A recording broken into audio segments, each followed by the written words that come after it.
Hello दोस्तों, आज हम बात करते हैं कि हिप रिप्लेसमेंट सर्जरी चलती कितने साल है। मतलब अगर आप अपना हिप रिप्लेसमेंट कराने की सोच रहे हैं तो वो सर्जरी कितने साल तक आपका साथ देगी। इसका जवाब बहुत आसान नहीं है, लेकिन हम जो नेशनल रजिस्ट्रीज़ हैं उसके डेटा के हिसाब से आपको जवाब देने की कोशिश करेंगे। अगर हम नेशनल डायरेक्टरीज़ की बात करें, जैसे AJRR, NJR, AOANJRR, जो कि बड़ी बड़ी रजिस्ट्रीज़ हैं डेवलप्ड कंट्रीज़ की, जैसे USA की, UK की या यूरोप की, या इंडियन रजिस्ट्रीज़ की बात करें, तो सबका डेटा मिला के हमें ये दिखाता है कि 15 साल के एंड तक ऑलमोस्ट 90% हिप रिप्लेसमेंट्स अच्छा काम कर रहे होते हैं, 20 साल के एंड तक करीब 70% और 25 साल के अंत तक लगभग 58%। अब अगर हम ओवरऑल बात करें तो ये जवाब एकदम सिंपल नहीं है, क्योंकि हिप रिप्लेसमेंट में बहुत तरह के इम्प्लांट भी यूज़ होते हैं, टेक्निक भी यूज़ होती है और पेशेंट फैक्टर्स भी इक्वली इम्पॉर्टेंट हैं। अगर हम ओल्डर पेशेंट्स की बात करें, ख़ास तौर से लेडीज़ की जो कि 65 साल से बड़ी उम्र की हैं, तो हमने ये देखा है कि सीमेंटलेस फिक्सेशन में रिवीजन रेट्स ज़्यादा हैं, सीमेंटेड में कम है।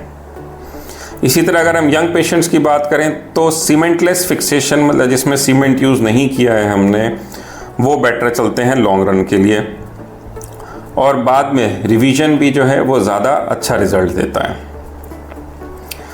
इसी तरह से एक हाइब्रिड फिक्सेशन होता है, जिसमें जो स्टेम होता है वो सीमेंटेड होता है और कप जो है वो अनसीमेंटेड होता है। ये भी आजकल बहुत पॉपुलर है क्योंकि इसकी लाइफ लंबी है, रिवीजन रेट्स कम है। इसी तरह से अगर हम फैक्टर्स की बात करते हैं तो वो पेशेंट्स जो कि मोटे हैं उनमें हिप की लाइफ कम रहती है। अगर पेशेंट को डायबिटीज़ है तो भी हिप रिप्लेसमेंट की लाइफ कम रहती है। इसी तरह जो लोग सिगरेट पीते हैं उन लोगों में भी लाइफ कम रहती है हिप रिप्लेसमेंट के बाद। इसके सिवा कुछ इम्प्लांट या सर्जरी रिलेटेड फैक्टर्स रहते हैं कि आपके कंपोनेंट की पोजीशनिंग कितनी अच्छी है। कंपोनेंट मतलब जो नया हिप आपको लगाया है वो कितनी आइडियल पोजीशन में लगाया है, जैसा होना चाहिए। यहाँ पे सर्जन का एक्सपीरियंस बहुत मैटर करता है, क्योंकि जितना एक्सपीरियंस सर्जन उतने बेटर आपके कंपोनेंट की पोजीशनिंग होने के चांसेस रहते हैं। इसी तरह इस चीज़ पे भी डिपेंड करता है कि आपके हिप में मटेरियल कौन सा यूज़ हुआ है, सिरेमिक मटेरियल यूज्ड हुआ है, पॉली हुआ है, मेटल हुआ है। तो किस चीज़ का आपका हिप रिप्लेसमेंट का कंपोनेंट बना है उस पर भी डिपेंड करता है कि आपका ओवरऑल रिजल्ट कैसा रहेगा। इसके सिवा इन्फेक्शंस, रिकरेंट इन्फेक्शंस और रिकरेंट डिसलोकेशन, ये दोनों चीज़ें हैं जो कि आपके हिप रिप्लेसमेंट की लाइफ को कम करती हैं। इन्फेक्शन मतलब शरीर में बार बार अगर आपको इन्फेक्शन हो रहा हो।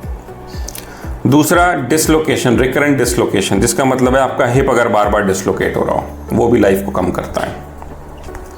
तो अगर कुछ हम प्रैक्टिकल टिप्स की बात करें कि आपका हिप रिप्लेसमेंट लंबे से लंबा कैसे चले, तो कुछ फैक्टर्स हैं जो आपके हाथ में है। जैसे आपको अपना वेट कम रखना चाहिए, डायबिटीज़ कंट्रोल में रखनी चाहिए, सिगरेट मतलब धूम्रपान नहीं करना चाहिए, आपको अपनी मसल्स को स्ट्रॉन्ग रखने के लिए लो इम्पैक्ट एक्टिविटीज़ करनी चाहिए, जैसे वॉकिंग हो गई, साइकिलिंग हो गई, स्विमिंग हो गई। हाई इम्पैक्ट एक्टिविटीज़ आपके ओवरऑल हिप की लाइफ के लिए अच्छी नहीं है, जैसे अगर जंपिंग हो गई, रनिंग हो गई, या आप कॉन्टैक्ट स्पोर्ट्स खेल रहे हैं, वो आपके हिप के लिए अच्छा नहीं है। आपको अपने स्किन में या यूरिनरी इन्फेक्शन, जो कि फीमेल्स में बहुत कॉमन है, अगर बार बार हो रहा है तो उससे भी दिक्कत हो सकती है आपके हिप की लाइफ को। तो आपको इन्फेक्शंस को भी कंट्रोल रखना चाहिए।